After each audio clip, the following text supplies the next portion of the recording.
Welcome to Aaron Mahnke's Cabinet of Curiosities, a production of iHeartRadio and Grim and Mild. Our world is full of the unexplainable. And if history is an open book, all of these amazing tales are right there on display, just waiting for us to explore. Welcome to the Cabinet of Curiosities.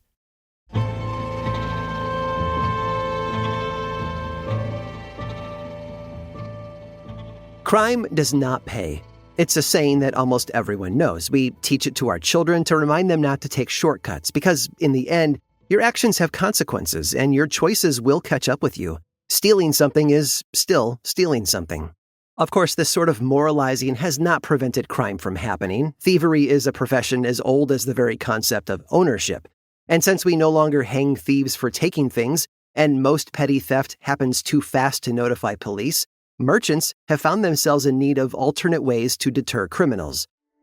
United States banks, for example, are armed with a dummy wad of cash that conceals a trap for potential robbers. Inside this innocuous-looking wad of $10 and $20 bills, there is a small explosive triggered by radio to detonate when brought out of the doors of the bank. This explosion releases tear gas and sometimes a colored paint that marks the bank robber and, more importantly, the stolen money. Any cash marked in this way would be unusable to the criminal in question. This bank robber deterrent is known as an Intelligent Banknote Neutralization System, or IBNS. The first prototype was developed in 1982 using colored smoke rather than paint. After a decade in development, the modern system was fully finalized and it remains in common use to this day. But this was not the only crime deterrent that took off in the 1980s. On the other side of the globe, the country of Japan was facing an interesting crisis. They were running low on eggs. This wasn't because people were stealing eggs at increased rates. It was because people were refusing to pay at toll booths.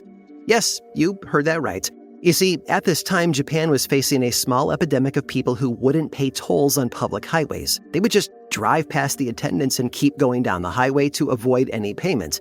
Toll workers responded to this behavior by throwing raw eggs at the vehicles that did it. This was an imperfect system, of course, more useful in letting out the frustration of a toll worker than inflicting any real consequences on the drivers. But this practice gave someone the bright idea of replacing the eggs with something more permanent, because egg can be washed off fairly easily, after all. Sometime in the early 1980s, someone developed a suitable egg replacement, a plastic sphere, about the size and shape of a baseball, filled with bright orange paint. Toll workers, who presumably had plenty of practice with eggs, could use them to tag a fleeing vehicle, providing a more useful mark for policemen to find the perpetrator. These plastic paintballs eventually became known as Bohan Yokara Boro, or anti-crime color balls. In the years following their invention, they would expand from toll booths to banks and even convenience stores. Even today, when you step into a convenience store in Japan, you're likely to see a small pile of these orange balls waiting by the cash register. Of course, they're rarely used. In fact, studies have shown that even in cases of store robbery, the owners rarely turn to the paintballs for assistance. Their benefit, it is said, is more psychological than physical.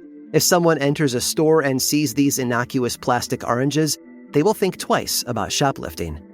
It's impossible to say how many potential crimes were deterred with the mere threat of getting painted.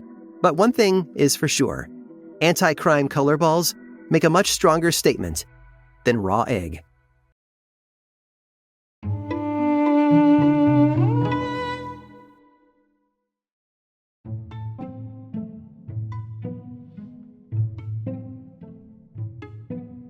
Cody Clausen was starting to get scared.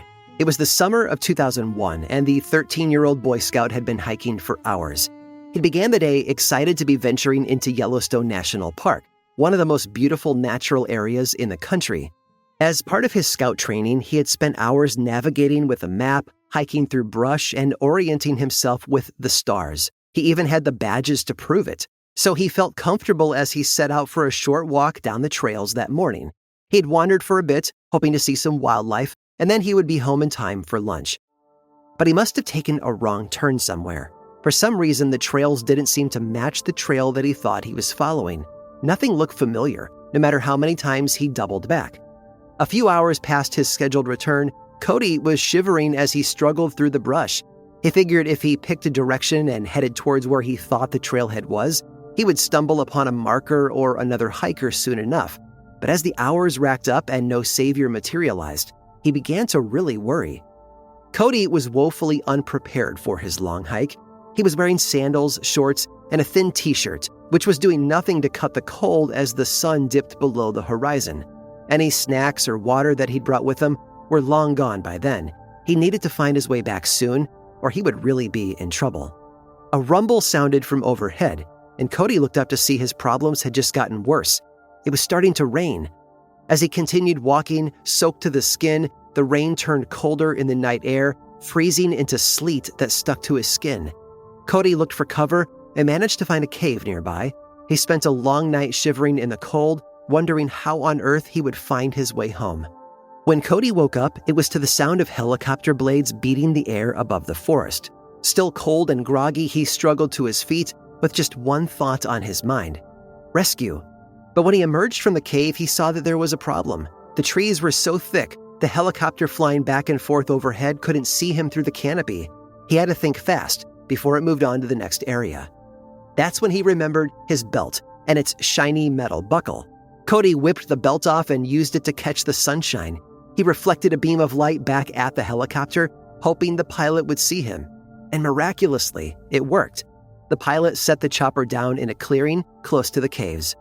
Cody ran to the pilot as he stepped out of the chopper, but froze when the man pulled his helmet off. His desperate joy turned to starstruck wonder, because the man standing in front of him wasn't just any pilot, it was the one who had made the Kessel Run in less than 12 parsecs. Han Solo himself, actor Harrison Ford.